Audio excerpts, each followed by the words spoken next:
This is Thoughts Become Things. With each episode, we'll help you reach the highest creative potential that God has for you.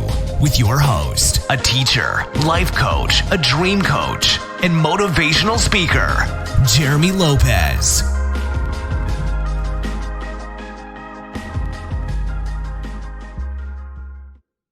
Hello again, everyone, and welcome to another exciting podcast of Thoughts Become Things. I'm Jeremy Lopez, and as always, welcome to this day. Welcome to this life. Welcome to this podcast. Welcome to you, to your world. Because you know what I've realized is every day we wake up, we've been given the opportunity to awaken to a fresh start. You know, when the Bible says His mercies are new every morning, that really is a go-getter for me, because I realize today I have a new batch of mercy and grace and compassion and love, and I have a new way of thinking that I can shift into my reality. So today might not bring with me what yesterday brought to me, and that's good. So today I have a brand new start where I can retrain my mind, think new things, take a deep breath and change today maybe of something that happened yesterday. And it's empowering to know that every day there is a new batch of mercy for me. I can change, and I can change my world. That's what's beautiful about living life is, things don't always hold over your head. Other people might hold things over your head, but what's really important to know is that you don't hold over your head. Because once you find the power of forgiveness and realize that maybe the damage you've done, or realize the trouble you've caused, or maybe the thought that you've manifested, the good thing is, you don't allow that. You don't have to allow that to condemn you. You can allow that to forgive yourself and begin to correct that by doing the opposite. That's what repentance means, basically, just doing the opposite, to where you can be able to shift from a negative over here, go the opposite direction, and create a positive out of it. That's what's beautiful about life. It really is. And so every one of you have been given that right, the opportunity, and that power today. And I want to encourage all of you to take that power. Take your power back today and say, you know what? I have messed up, but today's a new day. Today, there's a dawning of a new morning with mercy, and I can be able to apply that mercy towards myself and my wrong actions and my unforgiveness towards people or towards myself or the damage I've done. I can apply that and shift my life today. So today, you've been given a beautiful day to shift. A beautiful day. And I would say this to each one of you today, is ask yourself the question today. You might be listening to this maybe late at night, during the night. You might be listening to this maybe at 5 o'clock p.m. as you're getting ready to get off work. You might be listening to this on your lunch break at noon. You might be listening to this at 8 a.m. as you're just getting to work. Or maybe you just listen to it as you're at home in your leisure time. Maybe you're on vacation. However, the beautiful thing about life is every one of us have been given this life is privileged to sleep, to awake, to enjoy the darkness and enjoy the light. Think about that. So no one on planet Earth says, man, I wish I could enjoy, days like you. Well, you can, because you wake up like I do. You wake up to the dawning of a new day like I do. You see the sunrise, you see the sun, set, and you sleep in the nighttime, and you see it's dark outside at nighttime. So everybody has the same privilege in the sense of experiencing days, and how your days are created is literally and merely up to the individual. That's what's beautiful. Everybody has a day. Think about this for a moment, folks. Everybody has been given days. Everybody has. And days actually don't house definitions for them. The dawning of a new day doesn't approach every morning and say, today, Jeremy, I'm going to deliver you a bunch of hell. I'm going to deliver you a bunch of backbiting. And today I'm going to give you, or joy. Or I'm going to deliver to you bad food or good food, or an upset stomach today, or a joyful stomach. The day doesn't do that to me, because the day doesn't have a thought about that. What I impregnate the day with is what the day wants me to do. I want you to think about that. So I sort of call this basically, what is your day asking for? What is your day asking for? And I think when we begin to sort of get out of the rut or the mindset of humanity and understand that, we don't need to live in the daily grind of everyday life where we just wake up, we go to work, we do this, we do that. We need to begin to experience the dawning of a new day where things are happening and your day comes, your day begins, that everybody has, and then you begin to incorporate into the day, hey, my day is not telling me what's going to happen. My day's asking me what, because it doesn't have a thought. It just carries out the command. That's what's so beautiful about life is everybody on planet Earth, in India, in Saskatchewan, in Russia, in, Mexico to, Spain, all the way over, to India or Taiwan. Everyone has a day. Everyone has an evening and a night. And the day will always ask you pretty much, it'll sit still until you basically impregnate it with what you want it to have. Hey, today I'm going to have a good day. Today I'm going to begin to manifest this. Today I'm going to go back to school. Today I'm going to learn online. Today I'm going to invest in the stock market. Today I'm going to start an online business. Today I want to have a day full of joy and gladness and happiness. And you know what the day says? Okay, great, good. I'm glad that's what you put your order in. I'm glad that's what you want today because my mercy is new every morning. And if God says His mercy are new every morning, that means you already are starting off on a positive. Think about that. You're already starting on a positive. And why would God give us mercy every day? Let's think about that for a moment. Out of all the things, why doesn't God say, my prosperity is new every morning, or my this is and that is new every morning? Why does God say mercy?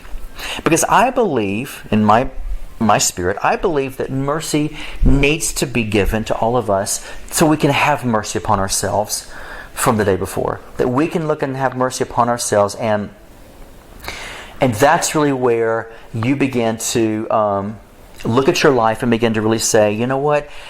I can't really order my day unless I truly have mercy upon my former day, until I have mercy upon myself, until I begin to really apply that mercy and grace upon me to say, don't be so hard on yourself today, Jeremy. Don't come hard on yourself. Don't unforgive. Find yourself at a place where I'm showing myself mercy and giving that to my day to say, no matter what this day holds, I speak mercy into it. And that means it's going to, pull into, forgiveness. It's going to pull into grace. It's going to pull into love. It's going to pull into mercy. Because mercy is that powerful. And so no wonder why He says His mercies are new every morning, because we need mercy upon ourselves to say, you know what? I can't come hard on myself for what happened. I need to give myself a mercy today. Why? Because mercy sort of hits the refresh button. Mercy opens up the door for you to say, I surrender and I forgive.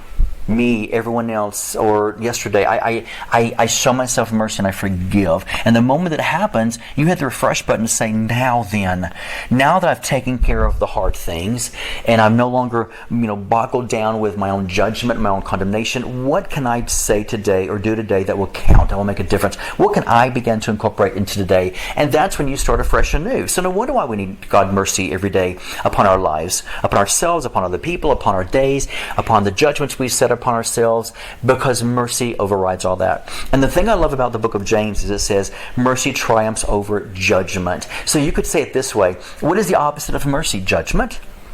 That's what it does. It counteracts the opposite. So because of that, you have to put mercy into that place of your life where it counteracts the judgment you make upon yourself. I'm stupid, I'm dumb, I'll never be anything, my job will never take off, I'll never start this business, I'll never have new clients. Because mercy says, yes, you will. Mercy says, don't be hard on yourself. Mercy says, hey, you know what? You can do this. Hey, you know what? You got this. Quit saying this of yourself. Mercy coats you with a soothing ointment of love that says, stop saying those horrible things. Forgive yourself and all the things maybe in the past you didn't know, or you didn't do, or you couldn't do, or whatever, and just start afresh and new, but counteract that judgment you're making against yourself. And what happens is your day then opens up to say, now then, once again, let's start again today. What do you want today for this moment, or this hour, or these next 5 hours? What do you want today? And so you've got to begin to speak and decree and declare and manifest by working out of mercy. By working out of mercy.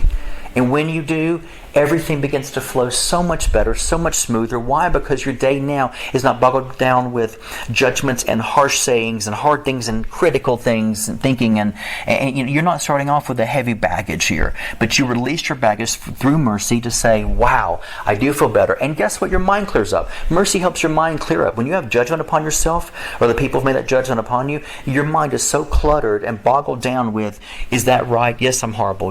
Is that true? Yes, I did do that. oh my gosh, look how stupid I am. Mercy helps release you from all the toxicity of baggage.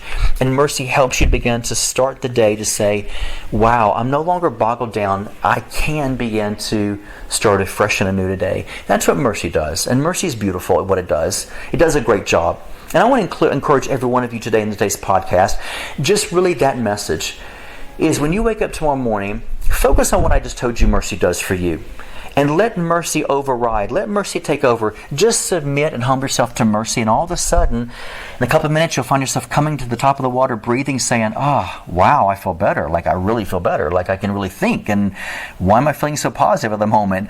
Because you've allowed the weapon of mercy as a sword to cut asunder, to break the power of judgment over you, to break condemnation, to break your low self-esteem, to break all those horrible things you say of yourself and what other people said about yourself. And you've released yourself. And so now you can think clearly to say, wow, you know what? Let's see. Well, what can I do today now? Let me think about that for a moment. I do want to manifest this today. I do want this today. I want to encounter happy people because I'm a happy person. And all of a sudden you get back to the normalcy of you, of who you are. And when you do that, your day does go good. So mercy is very good for you folks. It's good for all of us. So that's how you start off manifestation. That's how you begin your day to say, what is it now that I really want? You can't really start off manifestation until you really understand the power of forgiveness and mercy. And it's such a helpful, wonderful breather to start your day off with. So I just want to leave you guys with that today in this podcast. I believe many of you needed that today, and I believe you needed that sort of baggage removed from you, and I can't do it for you, but what you can do is you can do it for yourself by taking on God's mercy and saying, Lord, apply that mercy as ointment to me because I really need it right now. And if you don't feel it, no big deal. When you wake up tomorrow morning, guess what?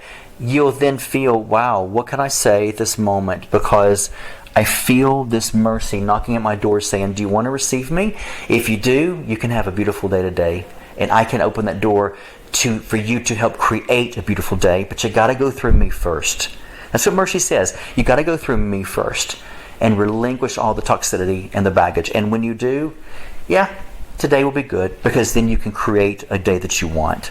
Folks, thank you so much for tuning into this day's podcast. I really believe in every one of you. I believe every one of you have the potential, the power, the gifting, the anointing. I believe you have it in you to create a beautiful life. But you need to be able to understand, first of all, that you have the right and the ability. God's given you that power to say, I love you enough not to go before you and force a good life on you or force a bad life. Because if God forces a good life upon you, then what happens to those who have a bad life? Does that mean God just literally said, for you, your day's gonna suck. Your day's gonna go horrible. No. He's letting you know that today I've given you everything you need to life and godliness, and I want you to be able to have the mercy and the grace upon yourself to really create what you want out of today. And some people do create bad days. Some people do create, hostility and judgment and condemnation upon themselves because my life is moody and I'm a Scrooge and humbug, And you create that, or either you can say, "Let me pop out of that mindset and take a drink of mercy," and wow, I feel better already. It's your daily medication. So you have that choice today. So I want you to take on that today. And once again, as always, thank you for tuning in to this amazing podcast. I hope it maybe give you an eye-opener today because I know it did for me. And as always, don't forget, go to the website, identitynetwork.net. I've just launched out my brand new book, okay? Brand new book. You guys are going to love it. It's called Is Food Spiritual? The subtitle is called The Vibration of Foods We Eat. I'm going to teach you something that is medically fact, scientifically facts, when it deals with vibration, the colors of foods, how your body needs different colors of foods, and what happens. So if you want to set aside dieting and you want to get into the realm of understanding food, all of a sudden you'll be like, whoa, so my body and soul does have a connection? Yes. And my soul does affect my weight? Yes. And foods of colors affect, and the vibrations, did you know food has different vibrations, folks? Affects my molecular structure and my body? Yes. So why don't you throw away dieting and let's get into this, and your life will go a lot easier. So order today my book. You can download the ebook or order the book by paperback, and my team will ship it out to you. Order the book, Is Food Spiritual? On identitynetwork.net. As always, thank you guys, and don't forget to create the day you was meant to live out today. God bless. This has been the Thoughts Become Things podcast with Jeremy Lopez, helping you reach your highest creative potential that God has for you. For more episodes, products, and information on Jeremy, visit www.identitynetwork.net.